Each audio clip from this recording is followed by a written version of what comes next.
Bonjour, ceci est une brève présentation pour les personnes qui sont aux études au premier cycle de la faculté d'ingénierie et qui souhaiteraient faire évaluer leurs compétences par l'Association des ingénieurs et géoscientifiques du Nouveau-Brunswick avant qu'ils aient terminé leurs études, donc pour contribuer. Ceci est en partie le cas pour les personnes qui sont en train de faire des stages coop, mais ça n'exclut pas des personnes qui font des travaux pertinents à l'ingénierie avant la fin de leurs études, mais qui ne sont pas inscrits au régime coop. Une dernière petite précision, les seules compétences qui seront reconnues par l'Association des ingénieurs et géoscientifiques du Nouveau-Brunswick sont ceux qui arrivent après avoir complété la moitié de leurs études. Alors, ça ne comprend pas, pour ceux qui sont au stage coop, le premier stage coop, ça doit être deuxième, troisième, quatrième, ou si vous voulez, après avoir complété 2 ans et demi de votre cheminement à la faculté d'ingénierie. Sans plus tarder, on va aller visiter le site de la faculté, plutôt de l'Association des ingénieurs, pour voir où on trouve les informations nécessaires pour prouver ses compétences. Donc,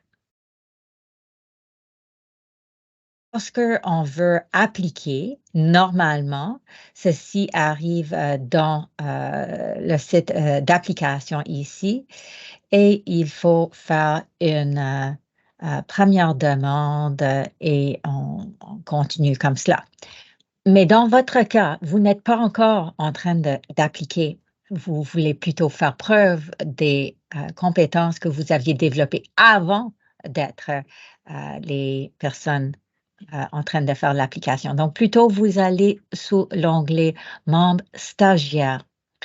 Et sous ceci, vous voyez la 4e niveau, c'est Évaluation des compétences. Donc, on va cliquer sur cette section. À l'intérieur de cette section, il y a en effet une description assez longue qui explique pourquoi on a cette nouvelle manière de prouver ses compétences. Et vous remarquez dans la section ici, vers la fin, qu'il y a 2 colonnes. On ne se concerne que du côté pour le génie.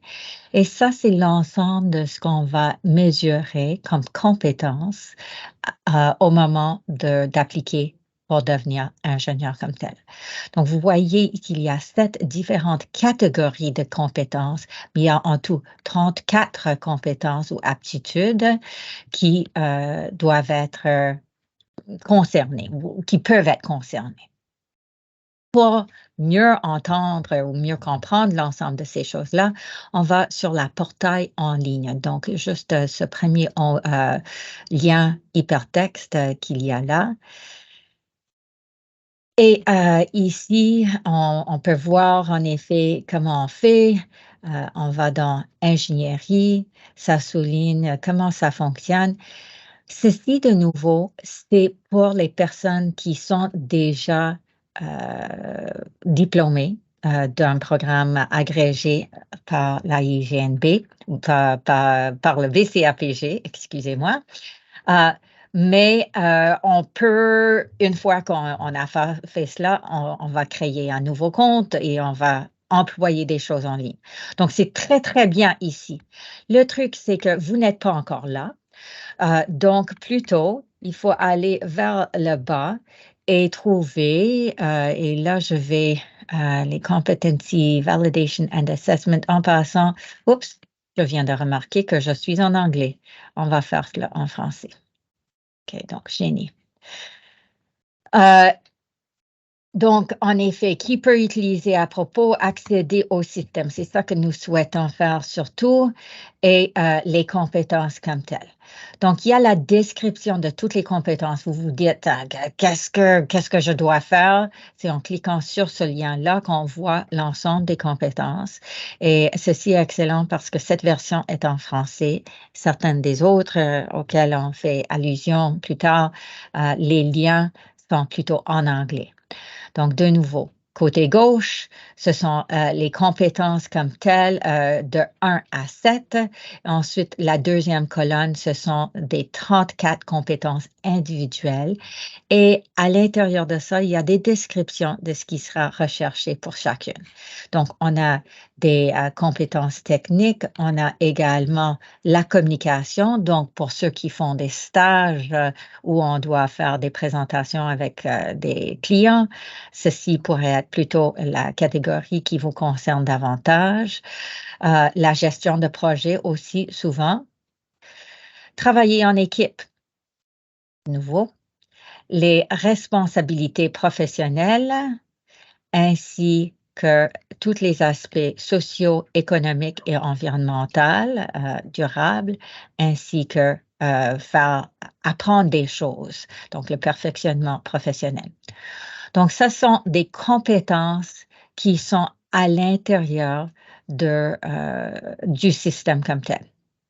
Pour faire la validation, et en passant, donc ce sont les mêmes ici et là, ça pourrait changer légèrement en fonction de votre domaine, donc on a des précisions à cet égard. Et en termes de validation, on doit prouver ses compétences en fonction d'une échelle de 0 à 6 en tout, donc en 5 plutôt, 0 à 5, donc 6 échelles. Évidemment, 0, ça ne vaut pas la peine de soumettre une feuille à cet égard, mais dès qu'on a au moins le niveau 1, à ce moment-là, ça peut valoir la peine de soumettre un formulaire prouvant ses compétences. Donc, où se trouve cette fameuse compétence? À l'intérieur de ceci, on a, il me semble que c'est tout à fait vers le bas, voilà, le guide ici. Donc, avant qu'on lance un diplôme, c'est ce formulaire-ci qui va vous concerner.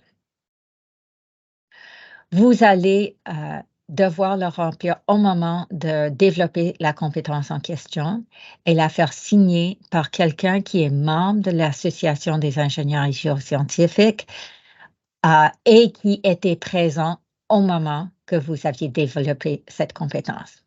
Donc, vous mettez votre prénom, votre nom de famille, vous mettez la date que vous remplissez le formulaire, l'employeur avec lequel vous travaillez lorsque vous développez votre compétence. Le validateur, c'est la personne qui est membre et qui témoigne que vous aviez développé cela. Cette personne-là va mettre son numéro de membre comme tel, numéro de membre ici, ainsi que l'association en question. Donc, c'est possible de faire valider une compétence développée au Québec, en Ontario, au territoire de Nord-Ouest, mais la personne doit être membre dans une des associations.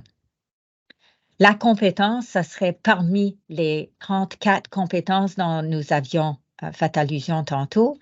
Vous allez décrire spécifiquement en fonction de votre travail la situation que vous aviez rencontrée qui vous a permis de développer cette compétence, l'action que vous aviez faite pour développer cette compétence et en fonction de la situation, et qu'est-ce qui en est issu de cette action dans le cadre de telle situation. Donc, le résultat, c'est spécifique à l'action que vous aviez faite dans le cadre de la situation. Donc, chacune de ces sections-là peut se remplir, c'est un PDF qui est variable. Et ici en bas, vous aviez l'évaluation de soi-même, c'est ça qui vous concerne, et vous devez mettre en fonction des 6 niveaux dont nous avons parlé, de 0 à 5, le niveau de compétence que vous trouviez que vous aviez développé dans le cadre de cette activité. Ensuite, vous signez. Vous le passez à votre évaluateur, ici, validateur.